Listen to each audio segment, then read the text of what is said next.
Right, Anyway. Rob, I want to be convinced. Yeah, well, mine... You don't need to convince me. Yeah, I mean, well, mine isn't a conspiracy as such. I'm more just going to talk facts about the fact that aliens are real. Okay. Because it's not a conspiracy. They're fucking aliens. I think you probably could have found a conspiracy theory about aliens, though. Well, I haven't done that because everything I've found is 100% fact. So, I sort of, I mean, there's a lot to talk about aliens. There's very popular theories. There are many, many theories. The trouble is with this as well, there is a lot of shit about aliens. So it's hard to really find stuff that's not complete shit. But I think I've picked like most of the popular ones which are quite widely accepted, you know, more so than they are not. Yep. There's obviously a huge amount of naysayers still.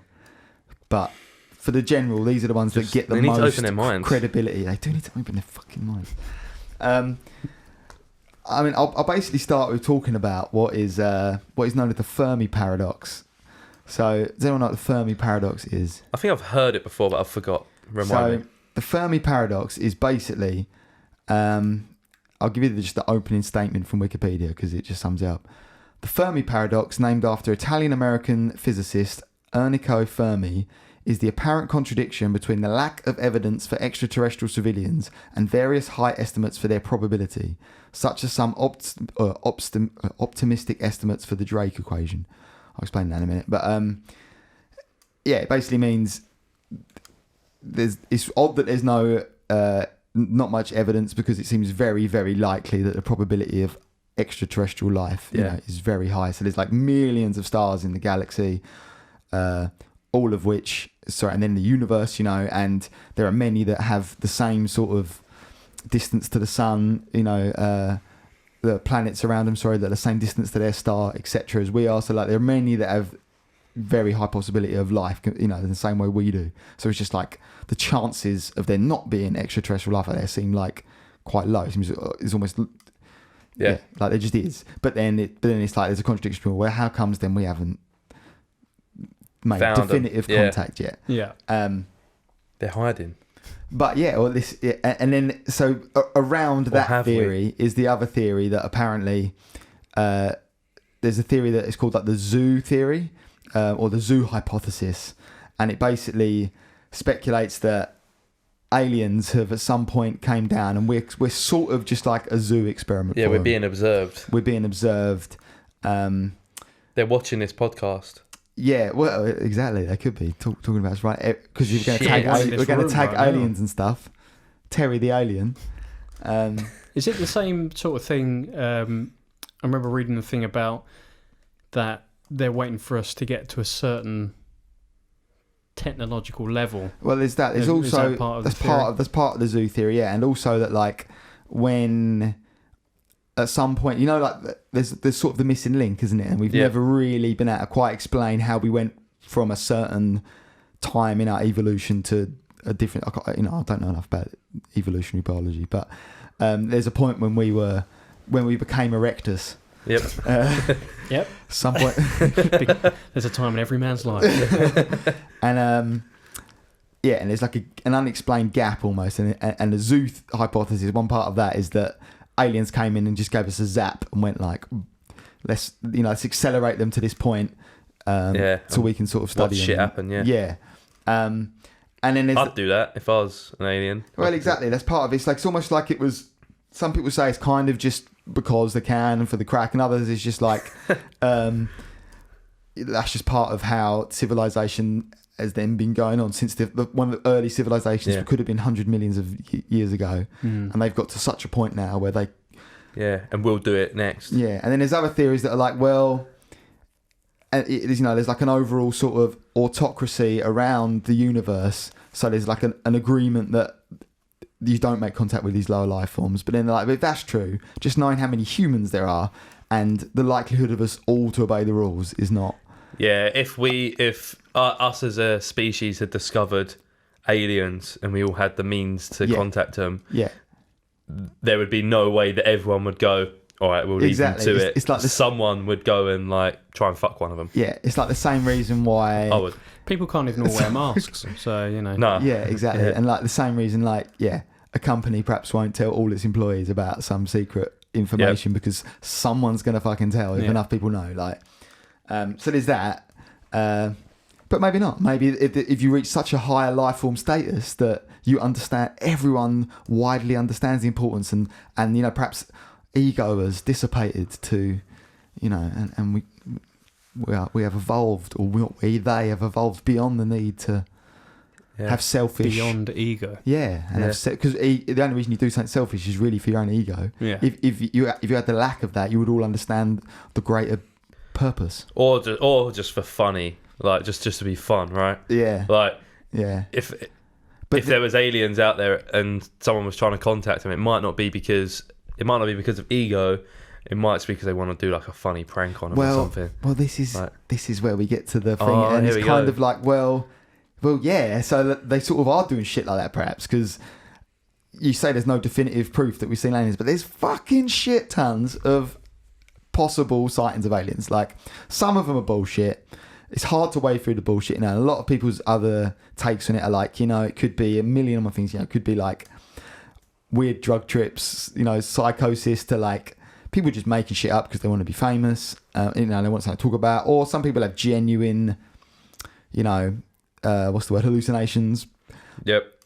But they're like, so one of the most famous. So I'll go back to like probably the most famous like abduction stories. Basically, all abduction stories from this point onwards kind of went like this, but they were the first people to really be abducted by aliens. They were at least the first people to publicly sort of speak about it, and everything after that, the idea of like, you know, some farm road in America and a flying saucer appears and abducts people up, and then, you know, almost, I'm sure they probably reference this a little in Men in Black in a way, on purpose probably, or just a general idea, I guess. But, you know, the first scene when he turns up at that house. But like yeah, pop culture. Yeah, kind of. Yeah, these people done it before it was cool. Yeah, so like this is one of those ones where it's like it seems a bit more likely because like when you look back at it now, you go, nah, they're all fucking like. It was like at the time, no one had ever really said any shit like this. The names were Barney and Betty Hill, and it was in. I know it very well. Yeah, I remember like reading. There was like a period of time where I think it was like the 50th anniversary of it or something like that, or maybe even a bit more. Well, it was 1961, so yeah, 50th anniversary would have been 2011. Yep. Yeah, cool. September 19 to 20. It was the first widely publicised report of an alien abduction, right? And the incident came to be called the Hill abduction and the Zeta Reticuli incident. Zeta Reticuli is a place. They basically. They stated that they'd been kidnapped by aliens who claimed to be from the Zeta Reticuli system. The Zeta Reticuli system has then continued to come up in lots of different shit. So it's almost like, is everyone else just buying into that bullshit? Isn't it also the closest star system to us? I was going to ask, is that actually a star system? It is actually a star system but it was one of those things where, like, I think when they said it, we didn't really know about it. Wasn't there a thing as well where I'm probably stealing a bit of your thunder maybe, but I'm sure because they hypnotised them after, right? They did, yeah. And I'm sure she drew a map or something. Something like that, yeah. And it matched the star map of this Zeta Reticuli system, which at that time wasn't mapped. Yeah. I couldn't draw a fucking map of my house, let alone a fucking star system. Yeah. Exactly, that's what's weird. And another thing as well is that they were an interracial couple, which at the time, 1961 in America, go. Some places it was illegal. Yep. I don't think it was where they were living, but it was still, you know, it was still an odd. So it wasn't like they would want to be in the public eye.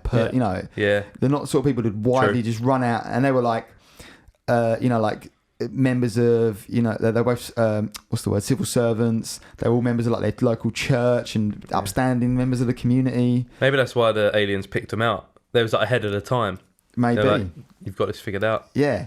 Well, their story is basically they were driving home from somewhere and they were quite far out of town and it was late at night, and then like all of a sudden this like he felt the need to like stop the car, and he got out and there was like this like the typical sort of description of like the wide flying saucer, like looked like a big plate thing in the sky, and he reckons they saw these like guys standing at the window, like the classic sort of Little Green Men description, which is at the time wasn't classic. And then they sort of blanked out for a couple of hours as far as they know. And then they were like 20 odd miles away from where they were before, in their car again or something. But yeah, they went when they did loads of like hypnotherapy around them. So I don't think at first they didn't think anything had happened, and it was only over the next like day or so that they started to have like nightmares and they had trouble sleeping. They didn't know. Yeah. And then it all came out in the hypnotherapy, didn't it, or something like that? Yeah, I can't quite remember if I got to. Yeah, I don't think at first they were like, shit, we've seen a spaceship. Yeah. You know, they sort of didn't know, were a bit disorientated, and then were having bad dreams. I think especially the wife, maybe. Yeah. I'd fucking love to get abducted by aliens. I'd love to hang out with an alien. Yeah, or I know. two. Imagine like, it would be. And if they were just like if they were the ones that are around playing pranks and just doing it for the crack, yeah, they'd probably be just a laugh. And most people, like I imagine, you know, the sort of horrible idea of being abducted by aliens is they're going to just take you in your sleep and chop you open and have a look inside you. Yeah. But if it was like, oh yeah, like if I just said I'm willing, like I'll show you what's going on, and then they take me up and I'll just have a chat with them and I'll show them my body and be like and like tell them what's it like to be a human, stuff like that. Like they might not have certain like emotions that we have, or like they might not have music and shit like that. Like they might just be like, this is my idea of aliens, is that they're like so smart but they don't have any creativity, you know, like they don't have art and stuff they're like that. basically like fused with AI, so yeah. And if I could go and like show them Shawshank Redemption or something and be like, look man, and they cry and then they go, fuck yeah, we got it, like. Or they take you up and then they just like stick a massive anal probe up you, like in South Park.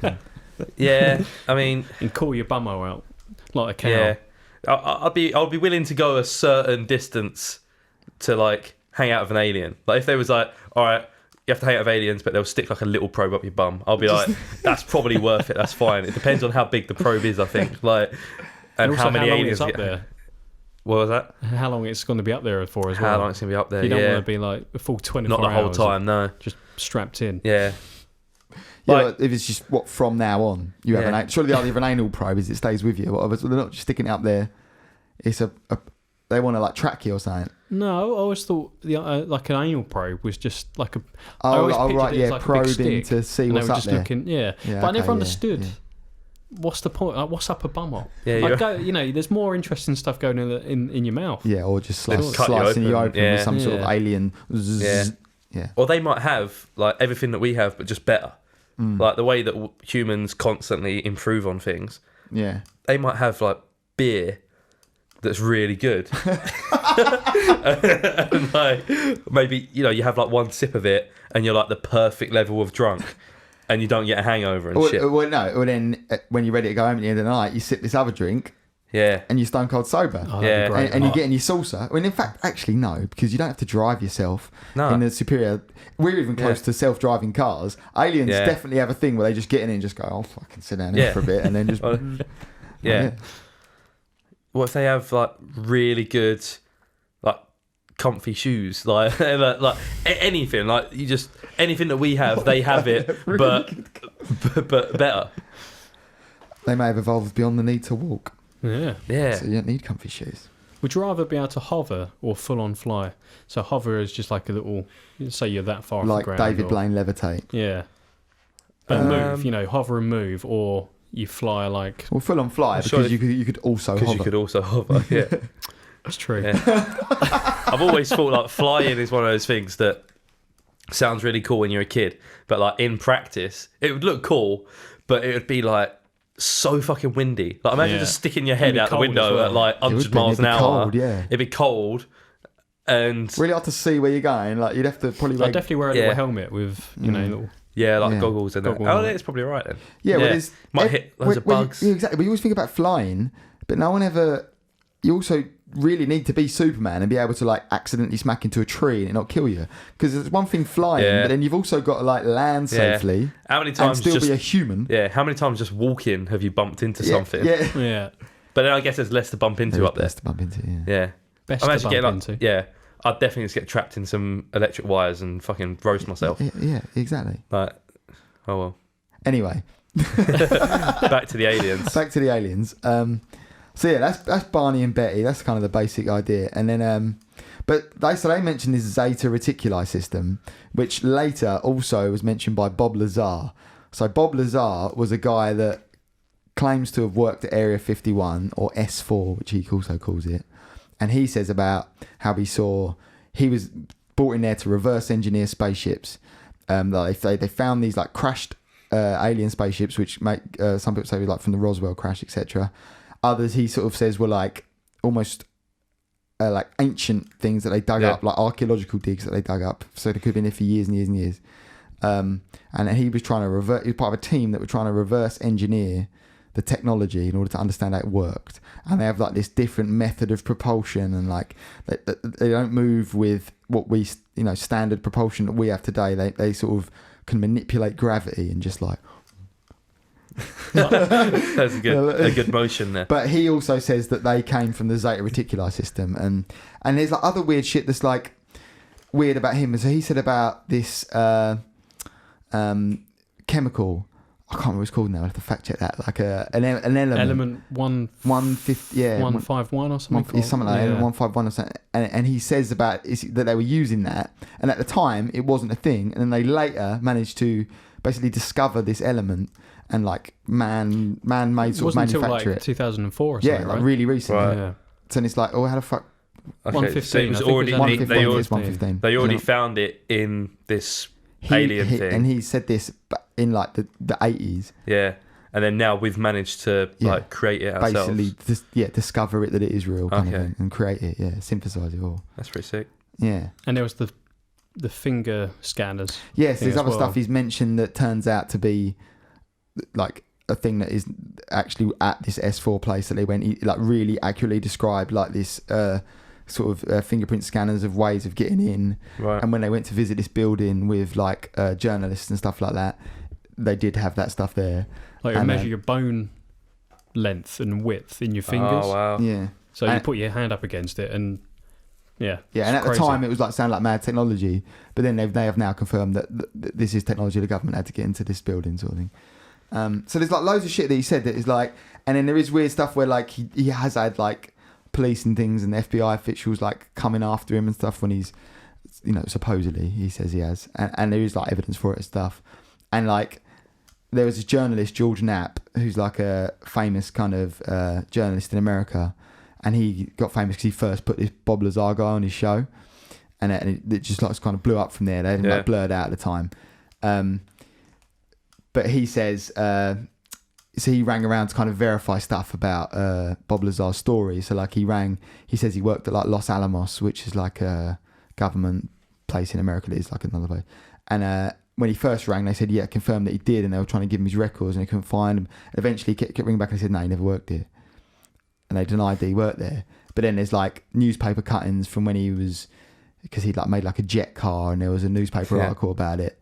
And they mentioned that he was a Los Alamos scientist then or something. So there's like loads of really weird shit, and he's kind of like university records got wiped. They got wiped as well, to say he was at MIT, and that got wiped. And again, there's another thing. It was just George Knapp guy rang it and asked for it, and then all of a sudden he rang back and they said he weren't there, and he was like, "That's bullshit."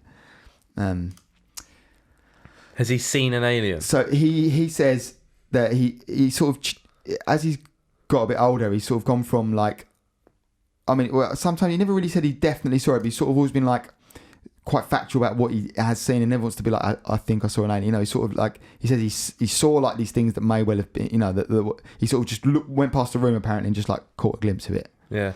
And that was it. But there is another dude, I can't remember his name. I didn't write it down. It could be J. Allen Hynek. Maybe not. Might be from someone else. But some guy. Yeah, there's some guy that says that he also had these aliens that they got from a crash site, and one of them was still alive when they got them.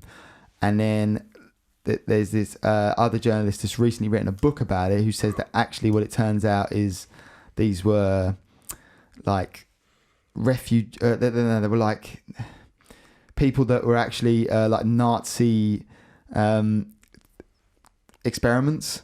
Oh. and they were sort of experimenting on them, or they were Russian, and they were like Russian things where they supposedly experiment on to make them look like aliens to fuck us up. Wow. And they were like actually like deformed people, or like people that they just did horrible shit to make them seem like aliens and this weird life form that we couldn't recognise. Crashed them, basically flew them over in fucking airplanes, crashed these things. So we were like, what the fuck is this? That's some next level trolling. Yeah. And then this guy then has come out, you know, more recently. Apparently, he told this George Knapp guy the first story about fucking he saw some aliens and shit, but didn't want to go on record with it. And then later changed his story to say that actually it was this Russian experiment thing. So it's another night. I mean, both are equally weird. Both are very weird. interesting. Yeah. Both are pretty fucking weird and interesting. It's true. Other things I sort of dug up. Just before you move on from Bob Lazar, Oh yeah. I don't know about. I don't know if you're going to mention. There was like 3. They're quite well known, so I imagine a lot of people will know about it. 3 sightings of a UFO. That is exactly what I was about to move on to. Yeah. Are you talking about how it links back to, again, what Bob Lazar said? Yes. I'll let you do it then. Yeah. So. Didn't want to segue away from your piece. Yeah. Well, so I will reference back to Bob Lazar in a second, but there is 3, as George says, there's 3 famous UFO videos that are all from like American radar on their like planes, so videos from that. I have seen those. Yeah. And they recently, the Pentagon has come out and said yes, they are unidentified things. Objects, we don't know what they've sort of said as well that we don't believe it was from extraterrestrial. You know, we have sort of decided it is not from extraterrestrial things. Yeah. But these are things we don't know what they are. Kind of like a brief description of one of the videos. I think like the most popular one is that it's from like a fighter plane. Yeah. And you're seeing from like the camera of the fighter plane, and it's locked on to this. That's it. Yeah. Object that's flying in the air, and it's flying at a really weird trajectory, and it's going really fast, and you can hear the fighter pilots talking to each other, what is that? And they're like, I don't know, it must be something like that. And they're like, nah, and they don't know what it is, and then it just fucking like flies away and it's gone. And they're like, where'd it go? And they can't find it. So I think that's the video called the gimbal. Okay. So it sort of moves in this bizarre way, and it sort of banks like this to kind of fly off. Like it was like this way around. It goes from like horizontal to vertical, and which then is like flies. an odd movement. And they also so you could say it goes belly up for people that are not watching the video. Exactly. So correct. Like, puts its front belly is front, in front. goes up. You can watch Rob's arm movements on our YouTube channel. As George was saying, Bob Lazar also describes the way that he saw these ships move in like what's the word, like demos where they managed to get them to fly and stuff like that, and he describes it moving in kind of that way, like much earlier again. And these guys, unrelated, you know, I very much doubt they had looked at Bob Lazar. You know, they might have done, but still. And you can sort of see it in the radar video, the way it kind of moves like that. The other famous one is by a guy, Commander Fravor, David Fravor, I think it is. And he's another, again, like quite decorated not RAF. You know, he was a Navy pilot, wasn't he? Navy SEALs. Is that what they're called? Navy SEAls, man. No, I think he was just like a Navy pilot, whatever they call them. And his one, they call it the Tic Tac, because they were shaped like little Tic Tac objects. And again, it was picked up on radar. But with his one as well, he talks about it and says that they actually actively jammed their radar. So whatever it was they sort of locked onto and were trying to follow, they jammed their radar, which is an act of war, like which is a known act of war. If someone jams your radar, it means that's classified in like it's like an aggressive act. Seen as an act of war. And they were already out there trying to find these things. So there was different movements that had been going on, like exercises, but they'd been flying out from a naval ship, and they were basically sent out to look for them because they were like these unidentified objects that were flying in their kind of restricted airspace. So they'd gone out to look for these things, and they saw them, and they were like, these little tic-tac shaped objects, which again is locked on the radar. And it was actively jamming their stuff. And it flew at like ridiculously accelerated from like 0 to 200 mile an hour in like a split second and stuff. And then eventually, and he says I think it's these guys who could see it with their eyes as well. You know, could see it flying above the water and stuff like that. And it was almost like mimicking their movements. And then it just fucked off. I think when they were flying, they were fairly high in the the jet, and there's two of them in one jet, and they saw the Tic Tac object like quite far, just above the surface of the water. Like, and they said that there was something else below the water. It was like a cross shape. Oh, that's it. Yeah. Like visible on the water, and this Tic Tac thing was sort of zigzagging over the surface of the water, but sort of jumping. You know, you said the way Bob Lazar was talking about how it moved by defying gravity and shit like that. He said it looked like it was sort of jerking around, like it wasn't. Yeah. You know, there was no jet. Like no acceleration or deceleration, just it moves. And like, there was no like heat from it either. So obviously all their jets, the fight, you know, their equipment can tell you like the temperature of whatever object is around and that, and it wasn't a hot object. So there should be like, if there was jet propulsion coming out of it, there should be massive heat. And to like jam a radar, if that was an earthly being, that's quite a ballsy move to like jam like an American Navy pilot's fighter pilot's radar, if you know that's an act of war. And there is some dude's video where he goes on and says about how it's a bird, and he has this really like long explanation as to why it wasn't an alien. And some of it sort of makes, but other it does seem quite reaching again, and it's just like, and this is a trained fighter pilot. You'd think he'd be able to tell if it was a bird on his radar. Do you know what I mean? It seems like, he's probably seen a lot of birds on his radar.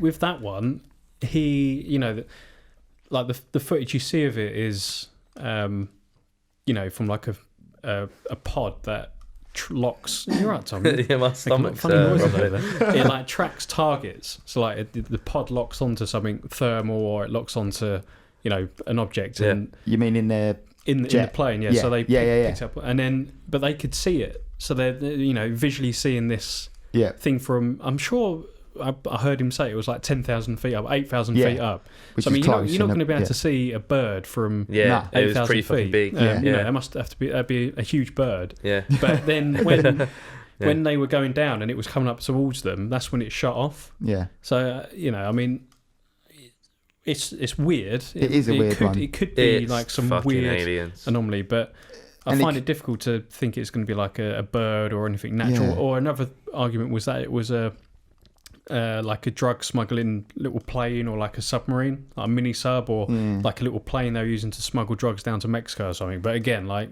if they've got what really sort of cartel has got some mental little mini jet which can defy like the American government for years, and I mean, who fucking knows? Like, they got a lot of money, the cartel. Yeah. Or obviously, other people have said, the idea of investigating is to make sure it wasn't a threat to national security. So is it like, that's why they've always, and they have publicly like admitted that they were looking into UFOs, etc. And they claim that they stopped at points, but everyone always says, well, they haven't. They just told you that's when that one ended. And it's because to make sure it's not a threat to national security. If there is an unidentified flying object, you need to make sure it's not the Russians or whatever, which is like another thing that I found was, and it's actually on FBI records, like FBI's website, vault.fbi.gov, and it's from a thing called Project Blue Book, which there's since been like a TV series made about it. I haven't actually watched it yet, but I might check it out. But I found it when I was looking this up, and it's talking about one of the early like FBI files. So like FBI files of when they looked into unidentified flying objects. Yeah. And but then they claimed it ended at a point, and then there's like this really weird document that I read this morning at like 6:30 when I made that really awesome coffee. Made one of the greatest coffees I've ever made in my life this morning. You said that last month. No, it was from the same brand. Enough bad coffee. It was fucking great, honestly. Do you want to wank them off or something? Oh, mate. Jesus. What brand is it? Foundry from Sheffield. Oh, and I made it with a V60. Is that not what we drank last week? I think it might have I said about having it, but I was meant to bring it, but I didn't have it. Right, okay. But I've now got, I'm actually on my third pack now, and it's like 20 quid a bag fucking for like hell, 500 mate. grams, but it's unbelievable. In fact, I'm probably not going to bring it to the podcast because I don't want to share it with you because it's fucking expensive.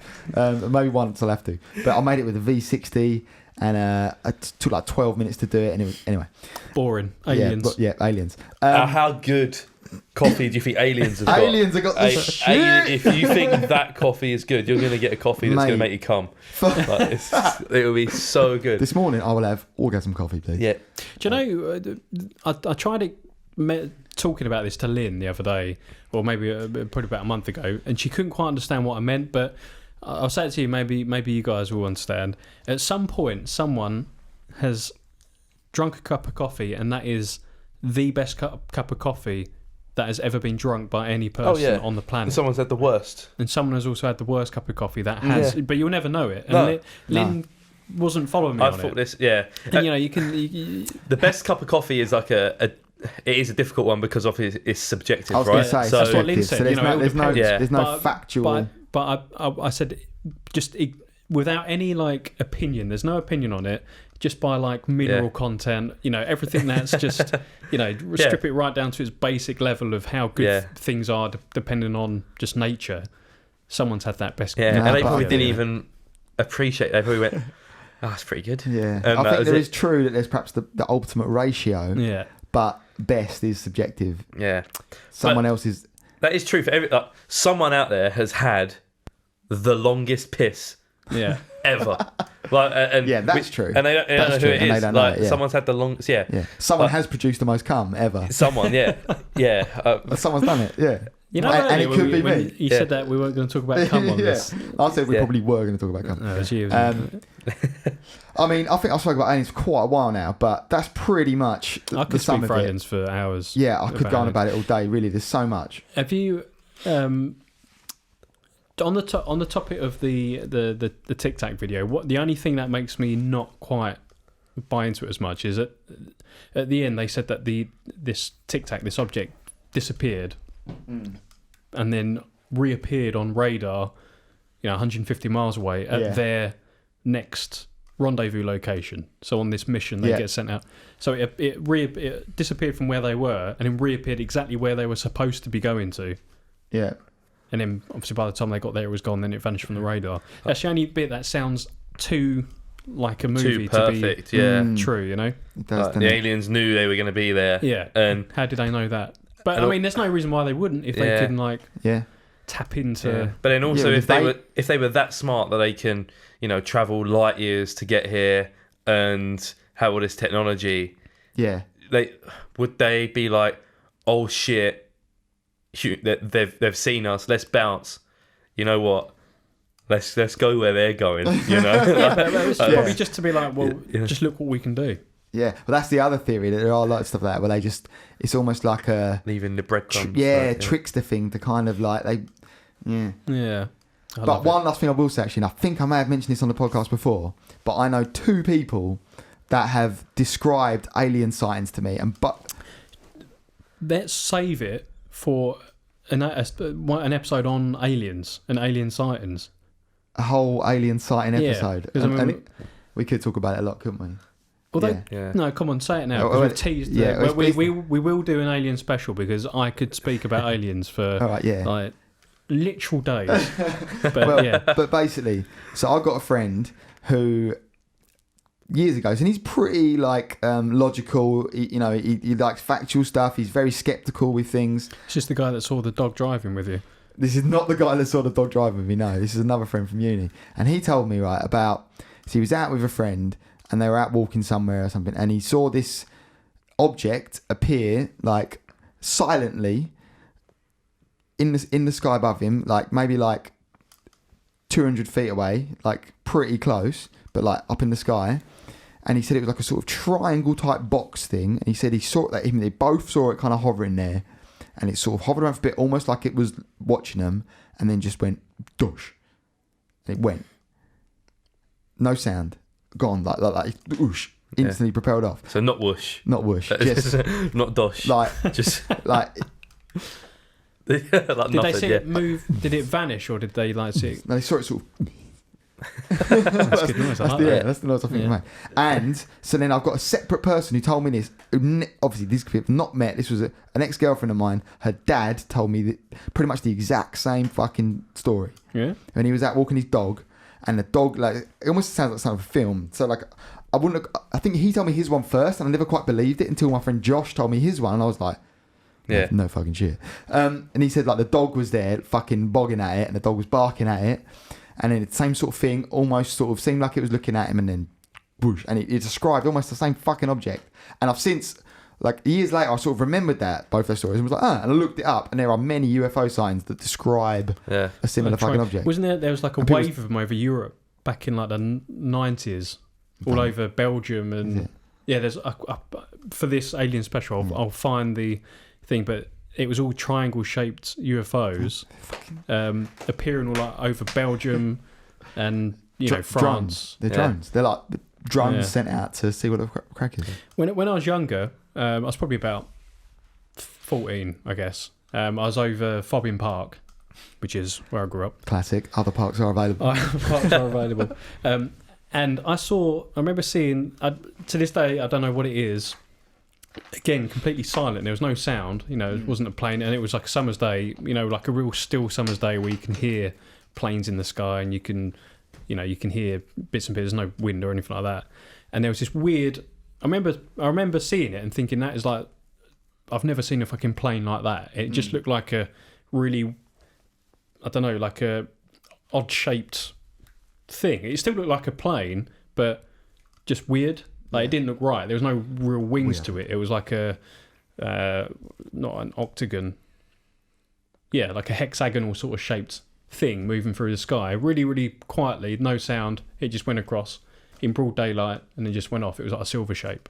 And to this day, I don't know if I imagined it or if it was a thing, if it was just like an optical illusion from the plane. Yeah, I believe you. But it was just really fucking weird. Like I remember looking at it in the park and at the time thinking, that's fucking well weird. Yeah. There's no sound. It could all be another mad example of the Mandela effect as well, though. Could be.